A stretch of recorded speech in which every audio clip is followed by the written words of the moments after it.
Today on Blog Success Journal, Google AdSense, how to make money with your blog. Yeah, and today's show is brought to you by our friends at HostGator, the only web host that we actually recommend to our own friends and family. And in true Dan and Jennifer fashion, we got you a really sweet deal. So if you go to blogsuccessjournal.com/HostGator, you can start your blog today for just $1. Yeah, it's a great choice. Make sure you do it while it's still available. Now, Google AdSense is really perfect for website publishers, guys with the blog, girls with the blog. You just started a site, it's great for you if you don't want to deal with big advertisers. In the beginning, you're not going to want to. And it's also great if you're just starting out and you have some decent content on your site, but you don't quite have enough content or enough traffic for the bigger ad networks. So, okay, here's the thing. Okay, ads always have to be secondary to your content and the design of your website. So you want to make sure that your website looks really good, you've got great content, you're engaging your readers. That way, those same readers are going to be far more receptive to the ads that you're displaying. Absolutely. Now, go into the details of this, actually making it happen, you got to choose the layout. Yes, content is first. If you don't have content, good content and content well placed, and it looks just like a spammy addy site, nobody's going to want to read it. But so you got to. Have you ever landed on one of those web pages where there's not really a website?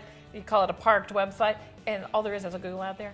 Yeah. It's very annoying. Yeah, or like a site that has like 2 sentences and Google ads everywhere. That's a spammy site. Nobody wants it. You're not going to get ranked. You're not going to do well with that, most likely.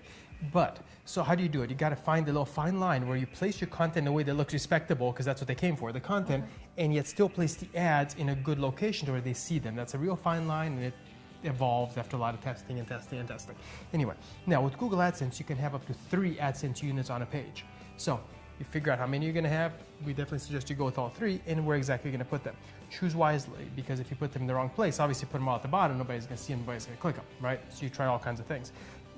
Google, through the AdSense help stuff, they provide you an actual heat map. They've done a lot of studies, and they know where people's eyes start on a page, etc. So look at their heat map when you're setting up your AdSense account, and they'll show you where they suggest you place ads. It's a very good starting point. Test that.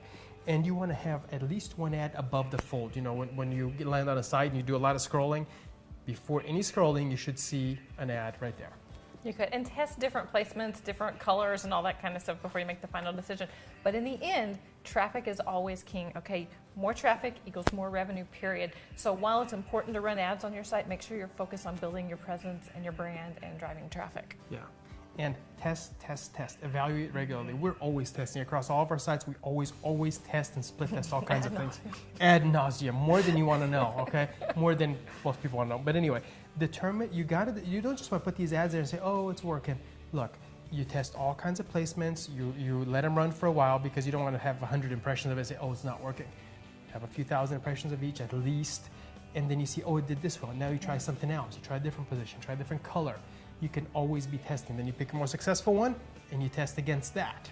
And ideally, you do something called split testing, where you're running 2 things at the same time. Usually it requires an ad server. You don't have to do it, so I'm not saying it's mandatory. But just make sure you test. Never stop testing. That's the key with AdSense.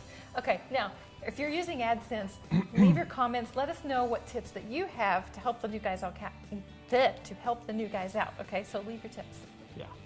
And don't forget, go to blogsuccessjournal.com/HostGator to start your blog today for just a penny. You want to take advantage of this offer while it's still available, because you really have no excuse not to have your own blog up and running 10 minutes from now.